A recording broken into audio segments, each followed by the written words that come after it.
everyone. If you can hear me, say hello in the chat. If you can see my screen, let me know.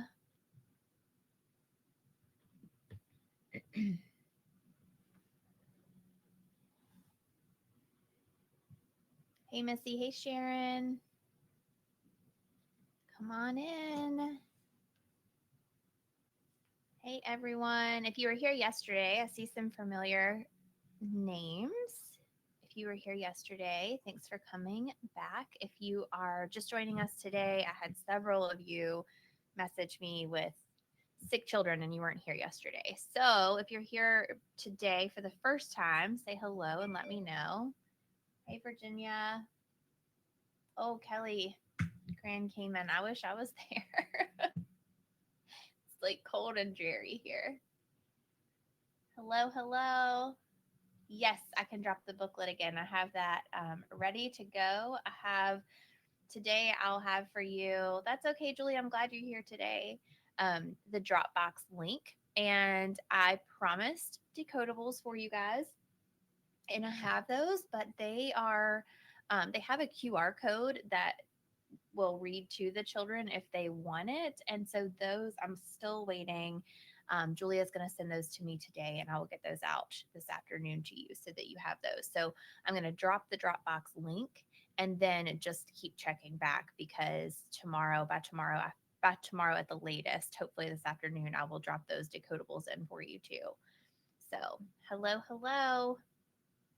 All right. So today we're talking all about small group planning. And yesterday we talked about just the components and what was important for us to make sure that we're including in our lesson plans when it comes to phonics and small group instruction.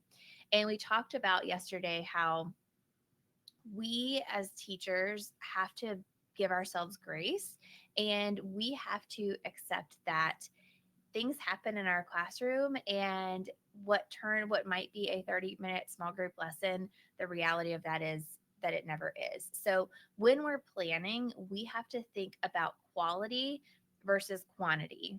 And we have to be okay with that. And we have to know that we are giving our kiddos the best instruction that we can give them. So all of the activities and all of the things that I shared with you yesterday are research based, right? They are explicit teaching. They do follow a system. They follow a scope and sequence. And so we have to understand that even if we're not reaching and not doing every single component every single day, we're still giving students exactly what they need, right? So we're going to talk about that today as we go through planning, and I'm going to try to help you guys figure out a way to streamline that lesson planning for you. So in the chat, I want you to tell me now about how much time do you spend planning small group phonics instruction each week?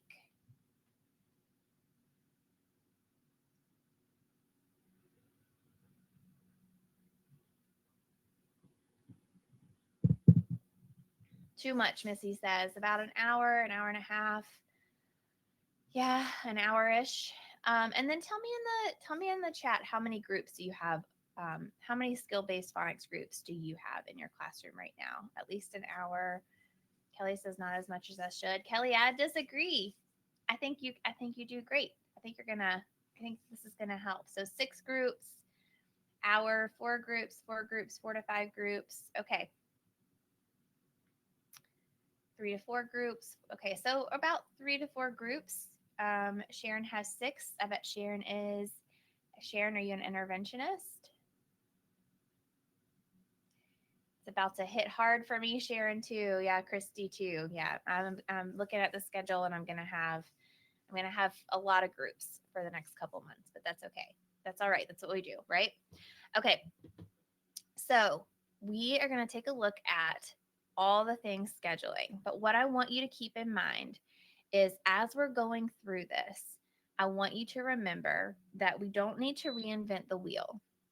We talked about Pinterest Fridays. We talked about how our teachers have fun. They do Jenga, all the things on Fridays, right? But when they are at our small group table, consistency is key. So much so that when the kids come to the table, they know exactly what they're going to do the minute they sit down. So in my classrooms, my teachers will call their small group over. And one thing that they do is they have either the decodable from last week, the decodable sentences that they read yesterday, or they have visual drill cards that they're going to be going through while that teacher is getting everyone else settled and ready to go. Those kids already know there's not a time, not a second wasted. They're flipping through those visual drill cards. They are doing their decodables. They're practicing. They might not finish it. It's only really a minute, but that time is not wasted. And they know when they come to the table, that is what they're working on. So we want to just remember that consistency is key and the activities that we choose are really important. Okay, so here is our consistency piece. This is the routine. This is that what I was saying. We don't have to fit all of this in a lesson, but we need to make sure that we're fitting all of this in. Okay, and I'm going to help you figure out how to do that today. So, this is what we shared yesterday. If you weren't here, this is the Cliff Note version of your lesson plan. Okay. We have them for every single phonics skill that you're going to teach. It's scripted, it's ready to go. Okay. What I said yesterday is I tell my teachers this is their Cliff Note version. And that means that they take this to use this during their lesson planning. But this is not the lesson plan that they have sitting in front of them at their small group table. Okay. Because nobody wants us to, our kids don't want us to read from a script, right? Lesson planning is everything. Lesson plans are nothing. And what I mean by that is the thought process that we put into lesson planning, the consistency, the routine that we put into place, all of that is very, very important, right? The hard work we do before we even sit down at the table with our students. Once we sit down at the table with our students, we don't use those lesson plans very closely because we know what we're doing because we put the hard work in during the lesson plan. So, what you'll notice here are all of the options that you have for cumulative review for your students. We have phonemic awareness, we have a visual drill, an auditory drill, we have a blending drill, and then we have some optional review options. So that's like your fluency grids or to reread a decodable while your kids are getting settled. Then you'll notice that here are all the options that we use for explicit teaching. Okay. So I'm not talking about introducing a new skill. I'm not talking about that. That takes a couple minutes on the first day that you're introducing it. But as you're working through it and you're continuing to work through that with them, these are activities that you can have your students do.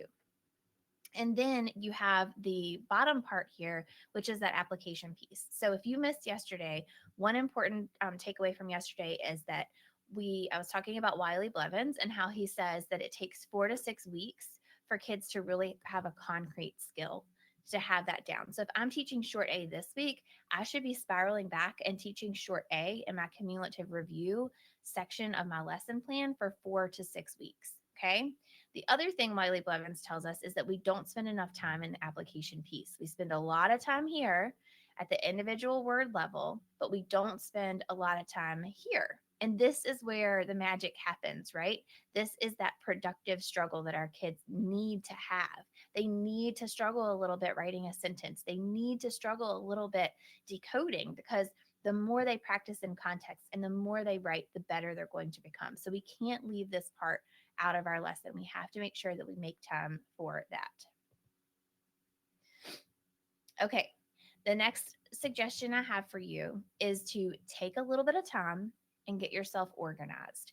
When I finally decided that I had way too many things and I needed to organize them in a way that made sense to me, it made planning super easy for me. So if I'm teaching short A, for example, I go to my short A drawer, I pull out everything that I need, and I literally drop it into the small group bin for whatever group I'm working with. Okay. So you can organize your phonics materials in a couple different ways. I have teachers who organize them in a file cabinet. So each one's my PALS instructors, they have file cabinets and they have them labeled. And within each folder, within each hanging folder, they have manila folders and it'll say cumulative review, explicit teaching, application.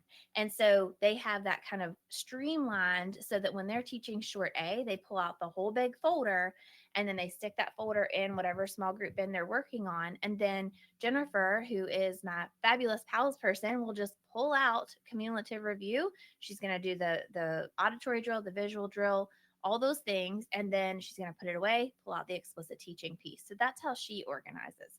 I am organized, but I'm not that organized. And so I just use these drawers right here and I label them. So they'll say in my office, it says like short A, short I. It goes in the sequence of my scope and sequence. So it goes in the order of my scope and sequence. Everything goes in there. And then when I go to plan, I pull that out and I say, okay, I need my word chaining cards. I need my dictation sheet. I need my decodables. I need this, this, this, and this. And then I will pull that into my group. So I want you, if you're taking notes, I want you to listen to this part closely. There are pieces of the phonics curriculum that I use every single day. Those pieces are the phonemic awareness warm up.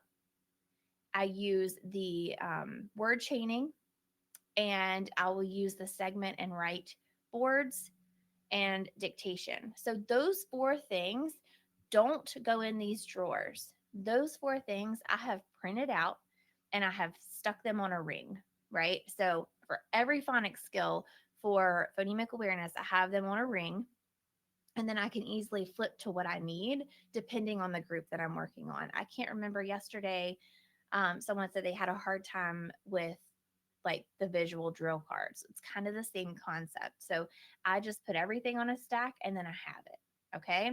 So those are some things to consider that don't really need to go in the drawer. You just need to have them in a bin wherever you are doing your small group table. So you can just grab them, flip to the phonics skill that the students are working on, and it's there. So these are the things that I put on a ring and I have at my small group table. So you'll see at my small group table, I have a stack on a ring of these short of these CVC word chaining cards. So if I have a group working with short A, flip to short A, my word chaining cards are there. If I have a group working on AY and I flip to AY and AI, and the words are there. Same thing for the dictation helpers. And then I use these word lists that we've created. I use these for phoneme grapheme mapping. So I have them ready to go for lesson planning, and it makes writing those words in or typing those words in easy.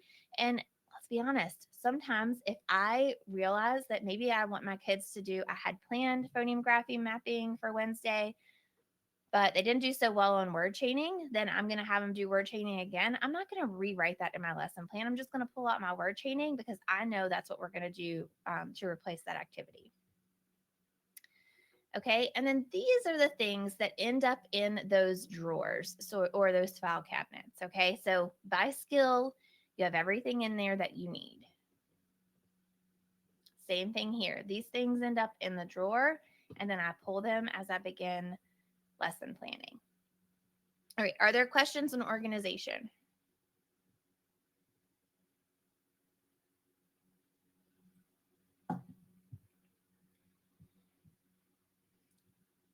Missy, the word lists are in, they're on the website, but they're in the hub. And I'll show you at the end. We've added a bunch of stuff to the hub, and it's easy to search. There's a search feature now in the hub, and I'll show you what that looks like. So the phonemic awareness warm-ups, the word chaining, and the dictation. I keep all of those handy to make sure, because those are the ones I do the most frequently, Gail.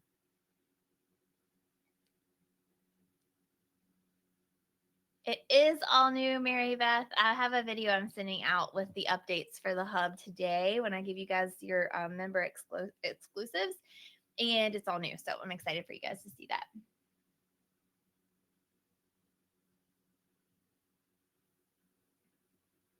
I don't laminate the mix and fix sentences, Missy, because I have them, we cut them. Those are the only things. Mostly everything I print on cardstock except for those mix and fix sentences, because the kids are going to cut them up.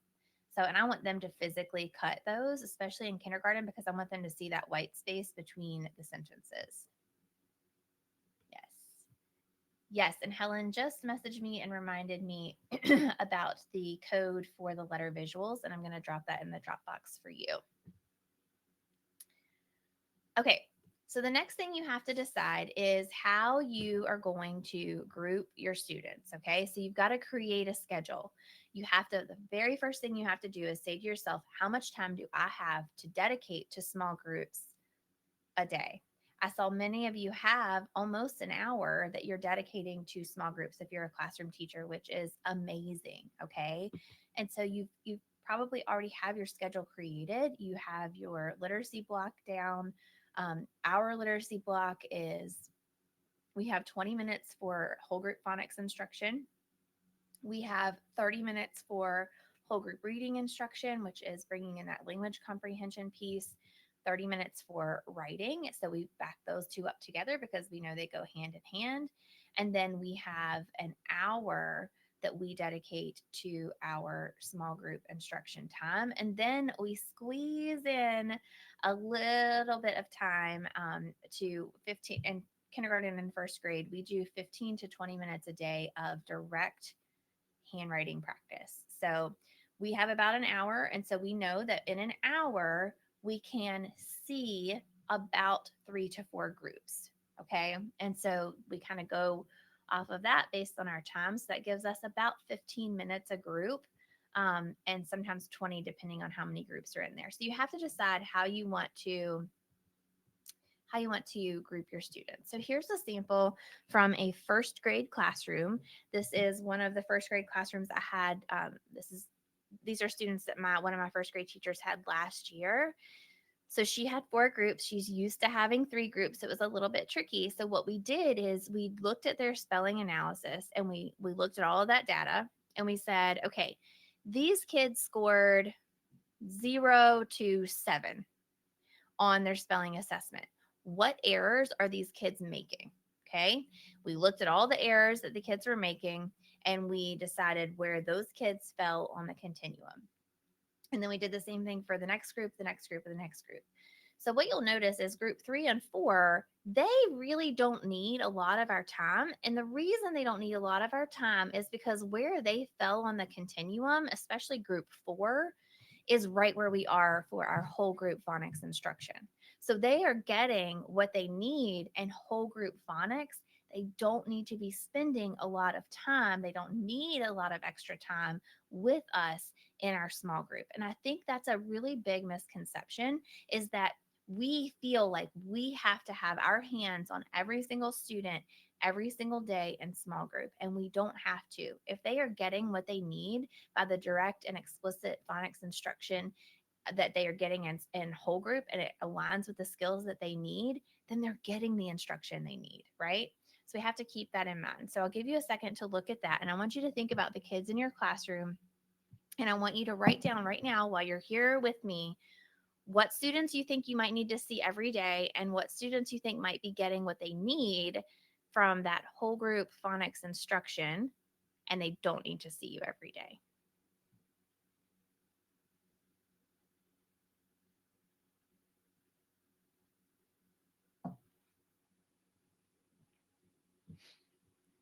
Christy, if you just take the time, I know it's hard. If you take the time to get organized, you're going to feel so much better.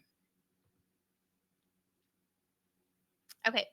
And so then we want to make sure we have that set routine. And we talked about all the important components that need to go into a lesson plan for phonics instruction. So in the chat, I want you to tell me, what will your weekly goals be? What do you want to make sure that your students get every single week in small group? Michelle says, "What is your suggestion for kiddos who needs a group to himself due to his needs?" So, Michelle, is this student receiving tier 2 and tier 3 intervention? Yes. Okay. Is this student receiving that intervention in the classroom, as in the teacher pushes in, or is this a pull out? I see segmenting and blending, application, phonemic awareness, and word mapping, pattern review, lots of practice, word mapping, blending, dictation. Okay, so in class, So how many minutes in tier 2 and tier 3 is that child receiving an intervention?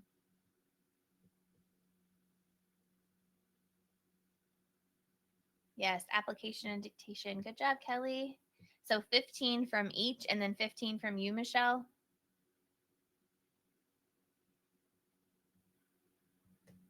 Okay, so 45 minutes a day of instruction.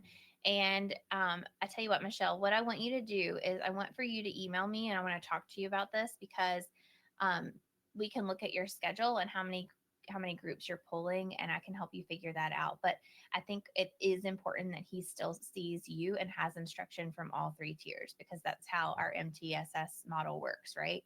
But message me because we can talk a little bit about that. Oh, and he speaks French. So he gets ELL also. Yeah, email me. I'd love to dissect that a little bit.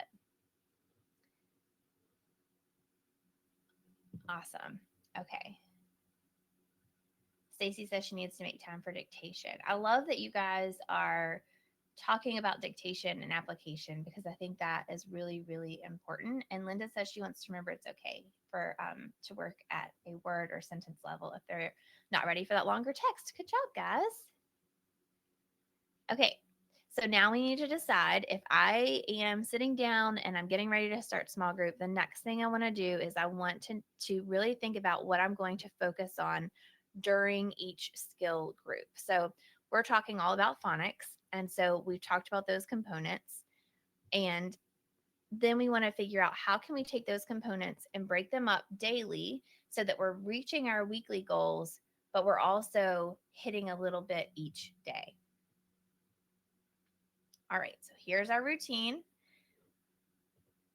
And by the way, I'm giving you guys these tips, but if you have, say, 30 minutes per group, you can really get through every single one of these.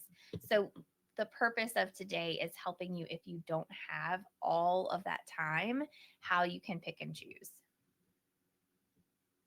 Okay, so here is your cheat sheet.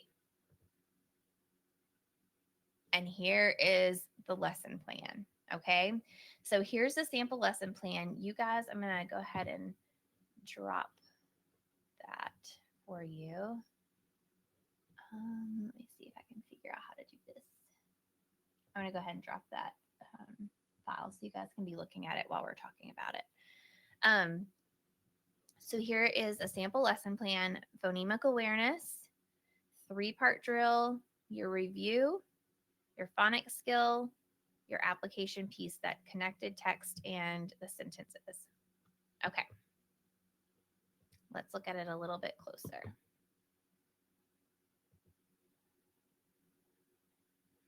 All right, let's look at how we break up the phonemic awareness warm up.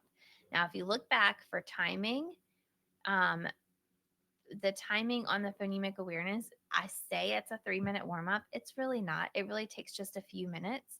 So, this is how every single week for every single group I'm working with, this is what they get. Now, let me say, if I have a group that is really struggling with oral phonemic awareness, of course I'm going to do this more, right?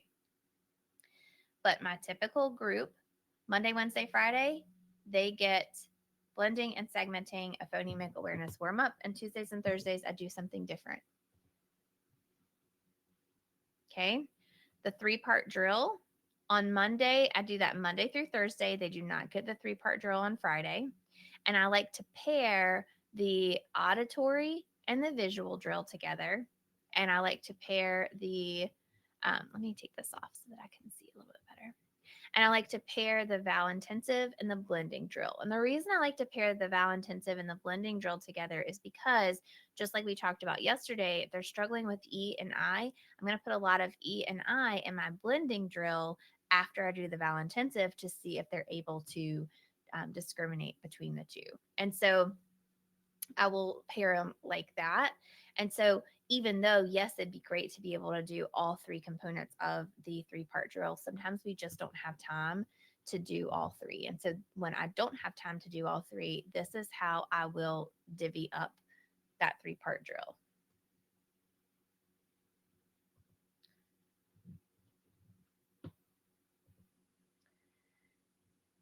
Christy, email me and we can talk about your EL students also. Okay, let's look at the phonics skill. I want you to notice this is Monday, Tuesday, Wednesday, Thursday, Friday. I've heavy teaching the skills here, and then I am releasing those skills to give time for application. Okay, so the three activities that I do on a regular weekly basis: Monday, we segment and write. Tuesday, we do word chaining. Wednesday, we do phoneme grapheme mapping. Now, segment and write is something that I like to do first because if I'm teaching a new skill like blends, for example, if I were to hand them this entire sheet right here, right off the bat to work on blends, this would be very overwhelming for them. So I like to put the segment and write first because they're just having to focus on one word. So this is 4 squares, for example. So if I'm working on blends, I might just give them the blend first. I might say, okay, boys and girls, the blend is oh. How many sounds do we hear?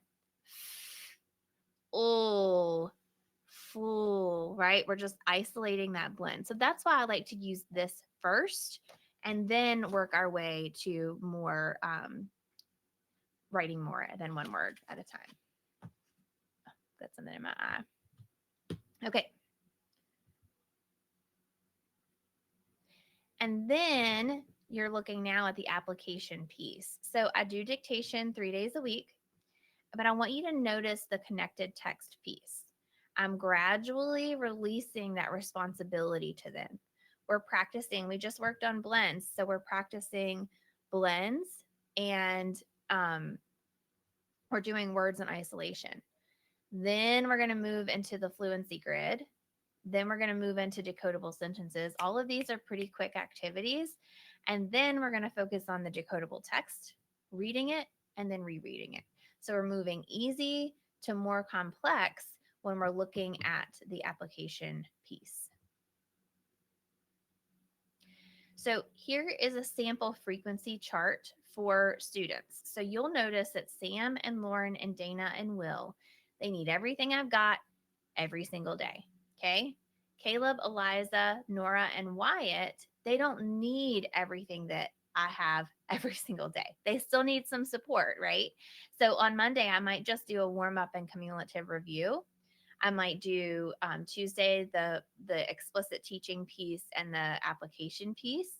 So you can see I'm kind of flip flopping those. When you get down here, this is what I want you to notice is right here. I'm not working with these students on Friday. Jerry, Ida, Beckett, and Kane don't need my support on Friday. Parker, Anna, Evan, and Diane don't need my support on Friday. I am having them reread the decodable text that we worked on in whole group because that's where they are. So they are rereading that, they're partner reading, they're working independently, and they're doing a written response. And so I will say one thing about partner reading is if you are going to have your students partner read, you need to take the time to set the expectation for your students. Not only the expectation of what their bodies are doing, but also if they are giving feedback to students, how to give constructive feedback and how to support students and how to support your peer in that setting. And so I could do a whole training on that, but that's really important to consider if you're going to have them do partners. Missy says, when you have a group, do you give them each a fluency grid or do they read lines? I give them each a fluency grid. And so when they're reading, even when they're reading decodables, I will have them, if I have 4 students sitting at my table or 5 students sitting at my table, I will touch. They know when I touch their paper, it's their turn to whisper read. So I'm going to touch, skip that student, touch, skip that student, touch. Let them all get started, and then I'm going to go back around the table. So it's called stagger reading. And so they're all reading at the same time, but they've all started at different places. And then I'm just going to lean in and listen to them as they're reading. Does that make sense, Missy? Okay, questions here. Any questions so far about lesson planning?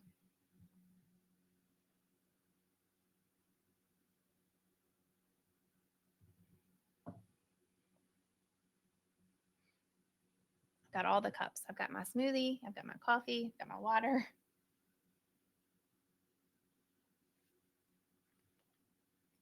Okay.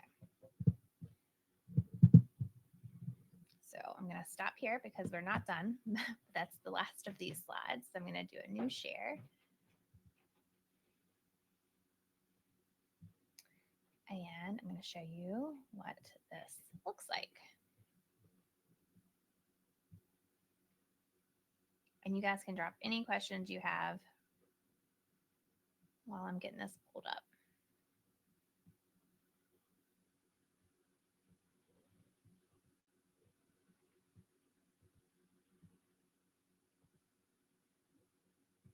Okay. So what I have is the lesson plan right here, and you guys have access to this lesson plan also. And what I've given you is your a blank template. Yes, and Missy, I think I'm not sure, but I'm pretty sure that's in the teacher's guide too. The groups, the mock groups. But if it, I will look, and if it is not, I will send it. I'll make sure I send that out. Yep. Okay, so you guys have your blank lesson plan template here.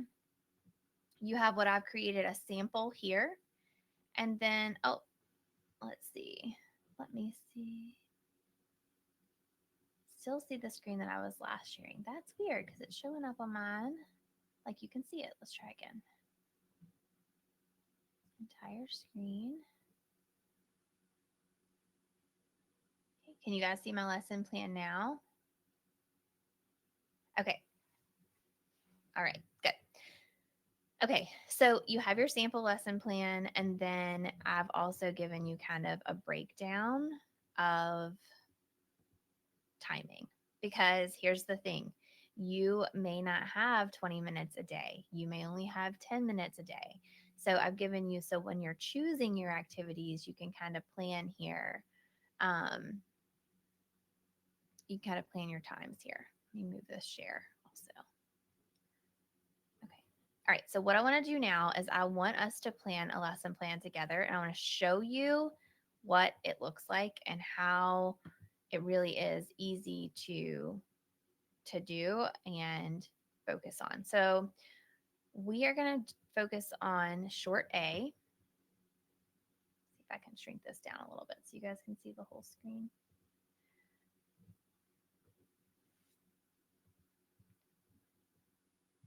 And I want to show you what it looks like. I want a blank one. Okay. Sorry, guys. I'm going to duplicate that. So you can duplicate these as many times as you want to. All right. The webinar goes until 11, Meg. Okay, so this is what I do. I pull up my blank lesson plan template. I decide what skill I'm working on. I pull that up. So we're going to work on short A. So this is literally what I do, guys. So I have this ready to go, and I will cut, or not cut, but I will paste all of that in. Whoops. So I'm using my Cliff Note version, and I'm dropping it in. And remember, we said that phonemic awareness warm-ups, we were going to do those on Monday, Wednesday, and Friday. Okay, so here they are. And then I'm going to duplicate it, bring it to Wednesday, and then watch this.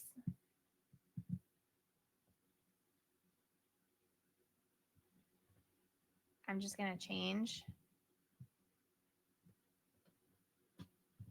out some of the sounds.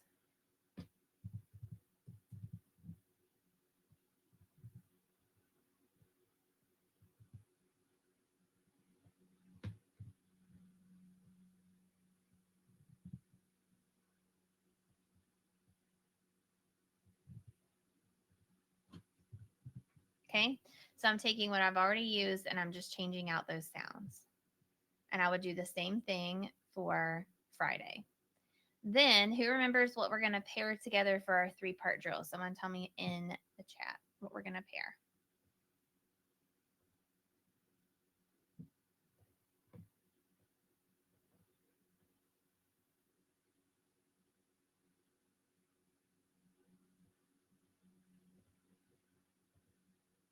Yep, visual and auditory drill.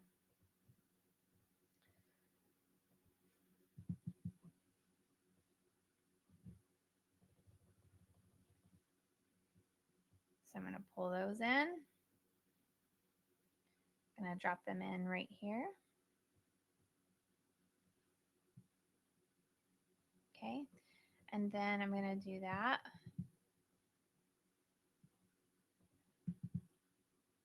Carry this over. I might change out what our visual drill is. I might do just the vowels. So A, E.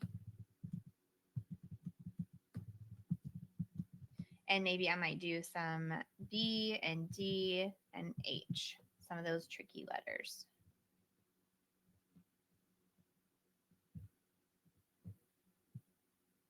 Okay, remember we don't do any of that on Friday. So I'm going to leave that blank. And then I'm going to add in my blending drill and my vowel intensive.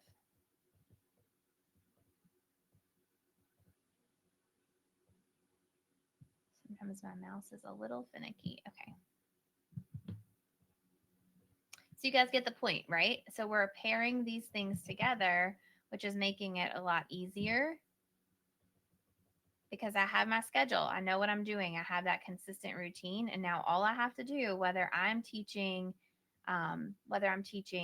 the whether I'm teaching short A or I'm teaching short O or I'm teaching AI and AY, all I'm doing is dropping it in and it's ready to go. So I've got all of these in there. Okay. So if you look at my lesson plan, what do I do on Mondays? Segment and write. Phoneme grapheme mapping on Tuesdays, word chaining on Wednesdays.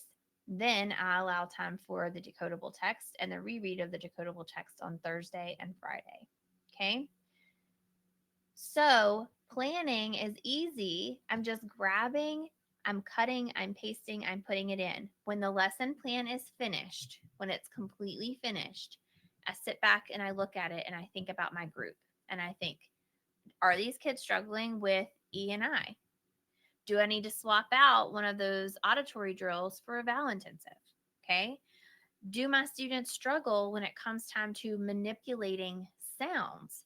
If they do, maybe I need to swap out that segment and write and do a word chaining activity with them, right? So it's okay to swap things out, but get your plan down, get it on paper, and then you can step back and swap things out. Okay. I do not do decodable text on whole group on Mondays. So we will typically follow this about Wednesday. We will do a decodable text in our whole group. So we pretty much follow this same schedule for our whole group phonics. But the difference here is that we're focusing on whatever that grade level content is, whatever that grade level skill is for the week for phonics.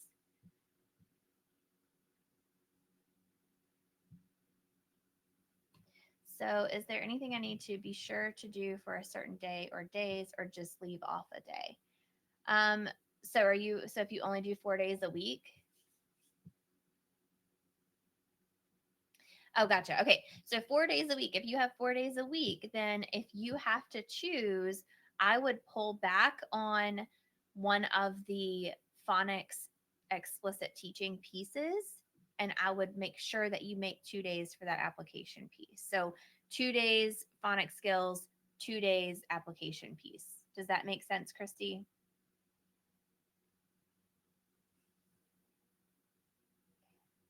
Yeah, we do have phonics slides. I'll see if I can show those to you guys here in a little bit. But before I leave this section here, are there any questions on this lesson plan template that I'm giving you? So you can duplicate it. Each square is fillable for you. I'm going to delete this. You've got your sample, and then I've given you a sample time so that you know how much time it takes. And here's the other thing I would suggest that you do. I would suggest that you save these, and my pals person, Jennifer, who's amazing. She saves her lesson plans and she drops them in. So if I were to go back and show you that file cabinet in the front of short A, she has her lesson plan there. Now, is she going to have to change it based on the group and the needs? Sometimes, yeah, she might need to, but she has the majority of what she needs right there. She's not reinventing the wheel every single time she pulls out that short A folder. She has the basis and it makes it easy to quickly type. And so, things that are going to help you when you are planning is to have those pre made word chaining cards ready. Have the dictation. When you're planning dictation, you don't want to have to think about, oh, okay, I've got to figure out a sentence that is only has short A and short I and only has the high frequency words that we've talked about. You want to make sure that you already have those ready to go. It's about streamlining your process, thinking ahead of the things that make you stumble when you're planning. So for me, makes me stumble when I'm planning is the word chaining piece. It's coming up with words that follow the skill or coming up with sentences that follow the skill. And then it's also just having everything ready and printed and ready to go. So, organization, figuring out what days you're going to do what, and don't deviate from that unless you need to. Like, I never, hardly ever will you see me do anything other than a phonemic awareness warm up Monday, Wednesday, Friday. That's it. That's when I do it. So think of it that way.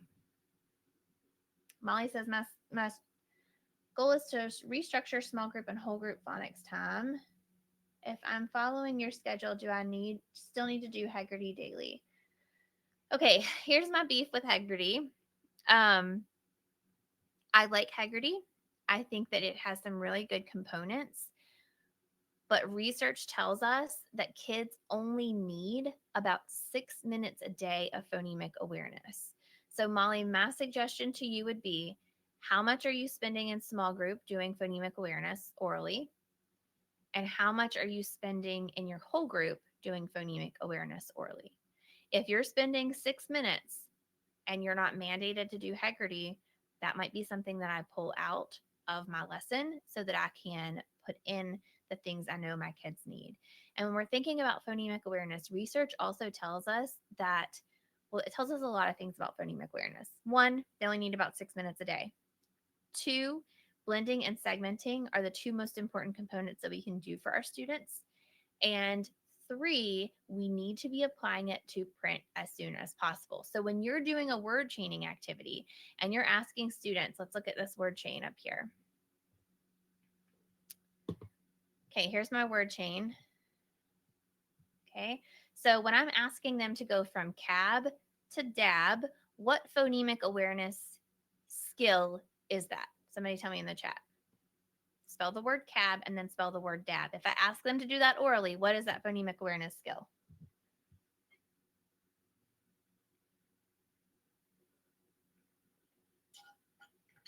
Manipulation, right? Yeah, they're identifying the beginning sound. And so, what you're doing, and this is why I love word chaining so much, is you're pulling in phonemic awareness. You're pulling in those higher levels of phonemic awareness. You're pulling them in and you're doing it and you're applying it to print. So, that's why it's so, so important to really think smarter when you're planning.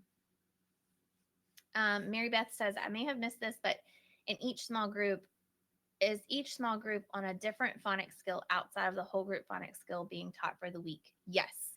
So we teach whole group phonics. Every child should have access to grade level content. Okay. So if in whole group I'm teaching blends, I'm giving every student in the classroom access to the grade level content. But I know that Eliza and Sarah and Johnny are going to need more work on just CBC words and small group based on their spelling assessment. So that's what I'm going to do in small group. So, yes, it's two separate. We do whole group, it's quick. Everybody gets access to that. And then we push into small group and we make sure that we're meeting our kids where they are in the small group setting. Tammy says, You fly Haggerty and small group instruction daily is too much for kindergartners.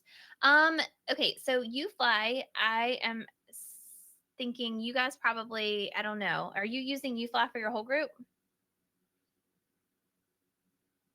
Okay, so I would use U fly for whole group. U fly is great. I would use it for whole group. Um, U fly also has some phonemic awareness in it. Um, what Haggerty program are you using? The kindergarten program or the first and second grade program?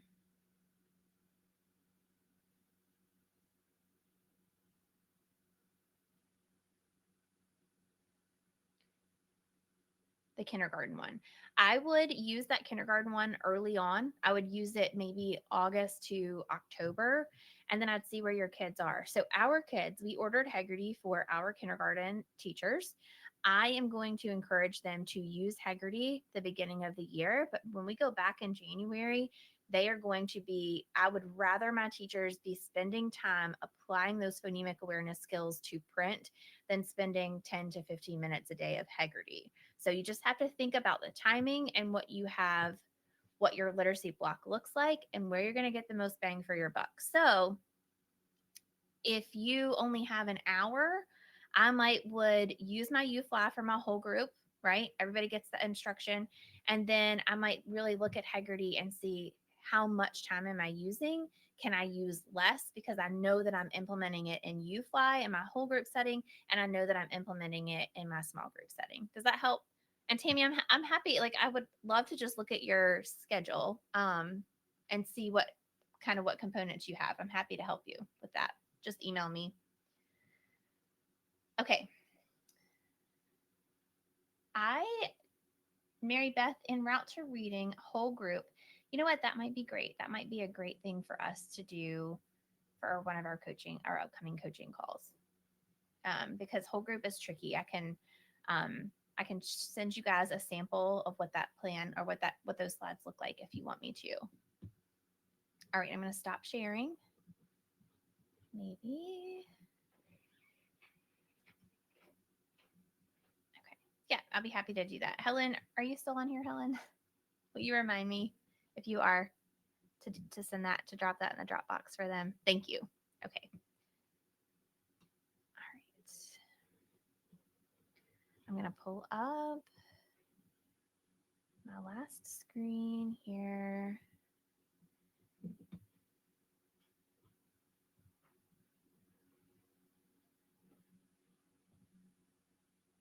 All right, so I want to show you guys what's in Dropbox and what's coming.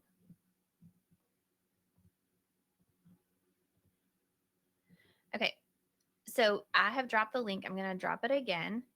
You have your Dropbox link, which is your roadmap to success. So I'm going to drop the decodables. I have a note to drop those visual cues for the visual drill cards for you, and I will drop what a whole group phonics slide looks like. So, and then you've got some word chaining. These are all the short vowel word chains, so that should help make your planning easier when you're sitting down to make lesson plans. You have those word lists ready to go. Your teacher's guide is going to give you everything about small group, all the ins and outs, things that you need to think about when you're planning your small group. You have your workbook.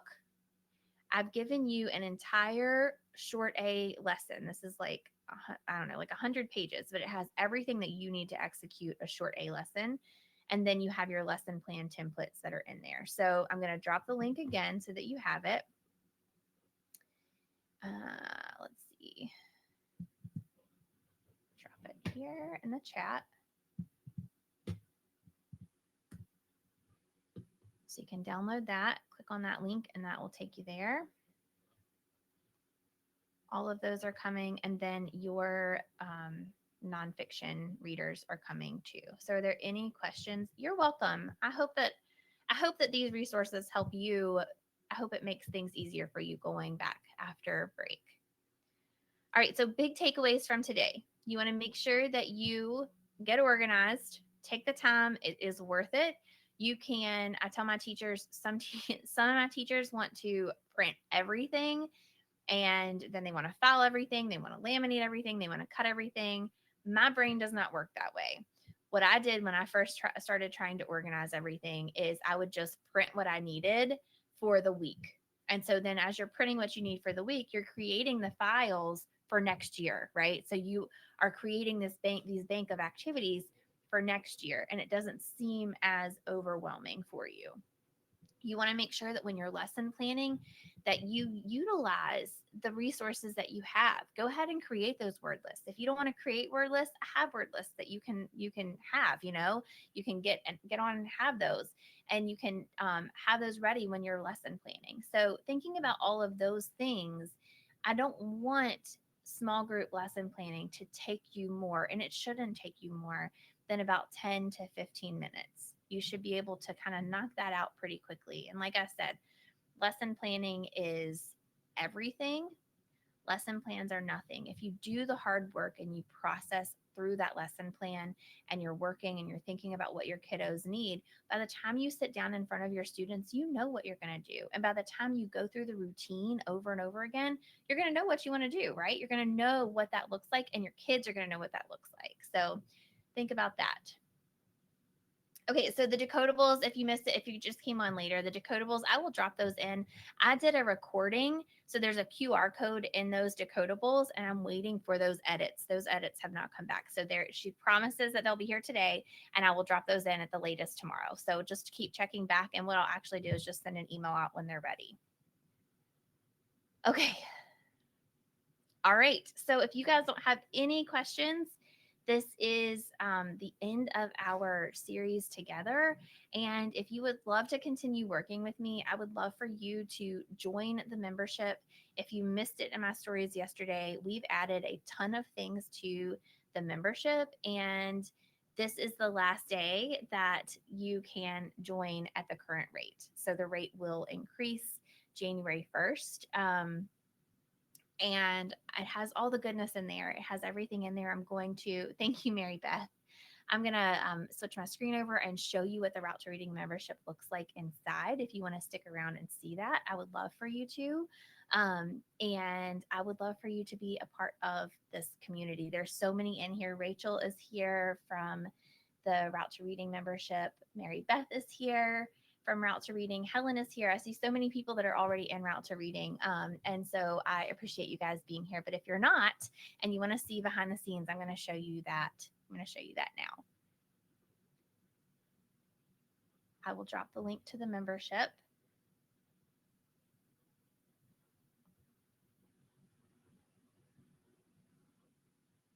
Thank you guys so much.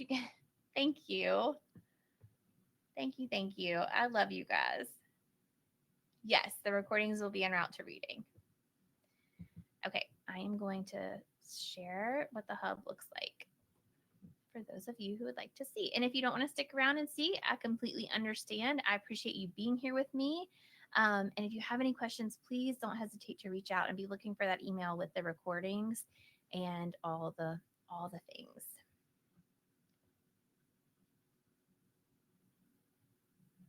Yes, Rhonda, I can help you join as a year. Just send me an email and we'll get that set up for you. All right.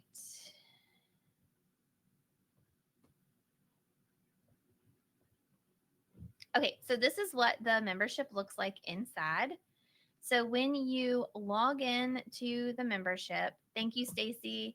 You can click here. This is your quick start checklist. So it gives you everything that you need to know to kind of walk through the membership and make sure that you have, done all the prerequisites that you need. So there's a welcome video here that walks you through it, upcoming events, a SOAR 101 e-course. It's completely, it's all pre-recorded. You can watch it at your own pace. There's a member survey. So if you fill out the member survey, I'm going to personally read that survey that you fill out, and I'm going to email you back and say, hey, these are the things that I think you should start with in the membership. And then, of course, we have a Facebook group as well. So if you go back to the home page,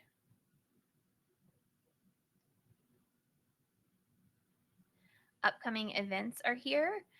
We do a coaching call every single month. I do 2 office hours a month. So you can hop on and join me for office hours. and it's just on a Zoom link, and you can ask me any questions that you have. Sometimes I have people hop on and we look at data and we figure out how to group people or how to group their students, or I've been doing this in small group and I'm not sure this is working. What else can I try? So joining those office hours sometimes are really beneficial for two reasons, because you join them and you get to hear what other people have to say. And sometimes no one comes on except for like one or two people, and it's like a one-on-one coaching call, which is pretty cool too. The resource hub, everything inside my Teachers Pay Teachers store and my Ellie shop is inside the membership. So it's all here. Everything you need is here. And you can, like I said, we've added this search feature. This is new. So you can search for things. There are those word lists you were looking for, Missy. Those are there. And then you also get member exclusives that aren't posted in the store, aren't posted on the on Teachers Pay Teachers or My Literacy Adventure shop. It's just for members. And those are always really, really, really good. Okay, we also have inside, I always reach out and ask people to come on and do PD. So these are all PDs of people that I've talked to. So there's Sarah Paul, Michelle Sullivan, Lindsay Kimney, the author of Seven Mighty Moves, Jessica Farmer. So those are all in there. You can watch those at any time you want. Your courses are here. So there's a SOAR 101 course that just kind of gets everything um, puts everything kind of into perspective for you as you're starting your SOAR journey, or if you just want a little refresher. So there are modules there, and then there are all kinds of information here on those, and so you can kind of keep track of where you are in the course, which modules you've completed. I can help keep track. If you have questions, I can easily go in and see where you are on your lessons.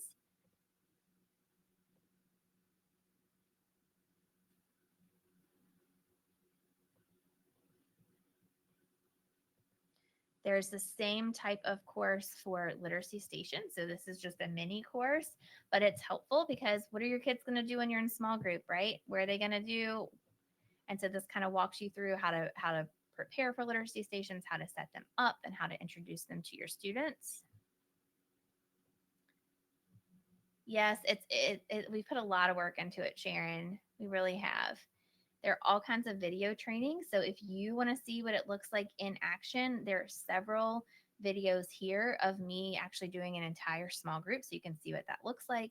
And then there are just some little mini videos of, I love this one, my face. I don't know what my face is doing and why the camera chose to freeze there, but it is what it is. So all kinds of just little short videos so you can see what activities look like in action. And then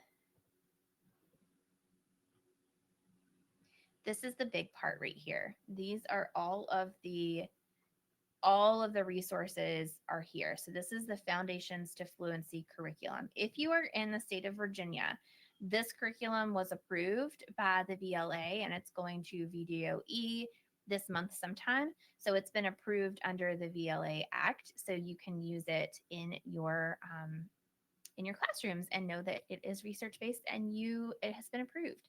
So all of the bundles are here. So if I were to download, for example, the Short U bundle. Oh, thanks, Michelle. I'm so glad you're here. Sometimes my computer does not like all the links I try to make it do. So the Short U bundles here. So there is a bundle for each phonics skill. I would love to come to your district. That is my favorite thing to do. I love working with school districts, Sharon. So these are clickable links. So if you pull up your, say you're working on Short U and you click on segment and write, it's going to take you right to that activity. You're going to have a video link that you can watch on how to do that activity. And then the activity is there for you. So that is for every single phonics skill that is there. So are there any questions on the Route to Reading membership or anything else that we talked about today? Yay, thanks, Mary. I'm so glad that you guys are here.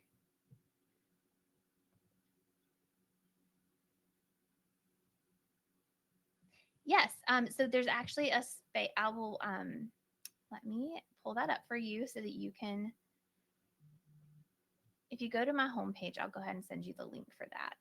So when you go to the homepage, there's a space here for teachers, and then there's a space here for school districts. So if you're interested in consulting and you just click on this consulting button right here, it'll give you all the information that you need, and I'll copy that and paste it. So there's that information for you. Okay. So, and then the last thing in the hub are the coaching calls. So you can join us live. If you can't join us live and you scroll to the bottom, I always keep the last 6, maybe 7 recorded coaching calls are here so that you can go back and watch those as well.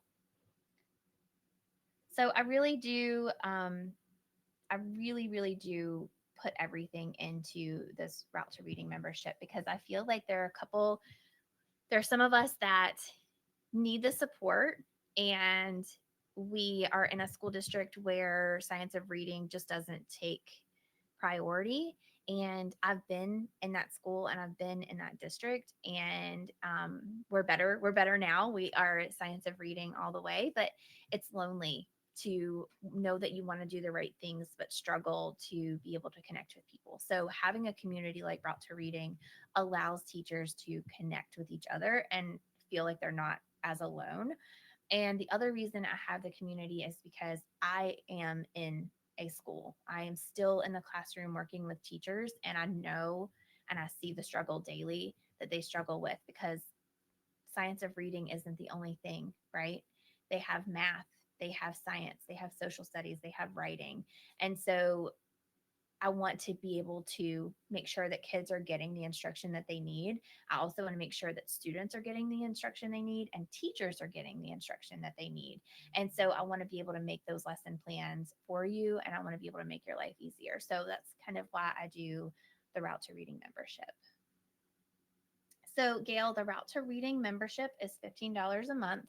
And when you join the Route to Reading membership, you will get access to the curriculum.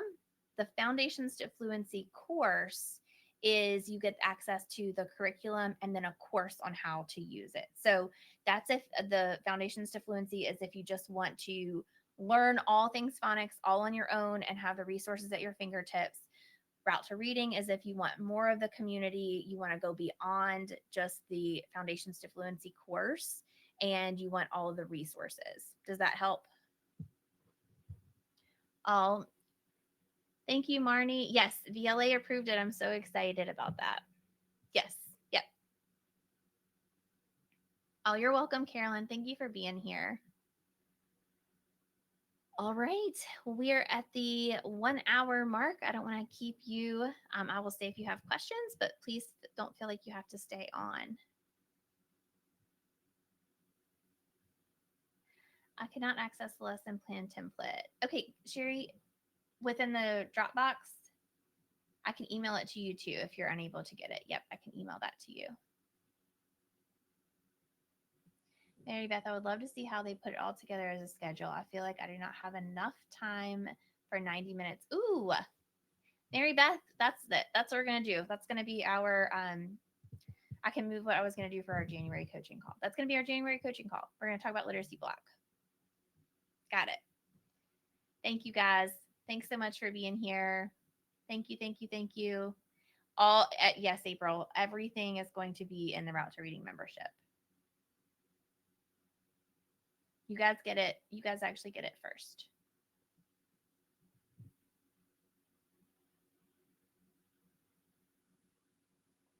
You bet. Thank you guys so much. Thank you, thank you. All right, please do not hesitate to reach out if you have questions. I'm going to send out the recordings. I'm going to send out those decodables. So I'll send out the new Dropbox link. And if you guys have questions, just email me. I'm happy to always talk about reading. So just send me an email and I'm happy to talk about it with you. Oh, thank you, Sharon. Thank you, Kanessa. Thanks, guys. Have a good rest of your Saturday. Thanks, Michelle.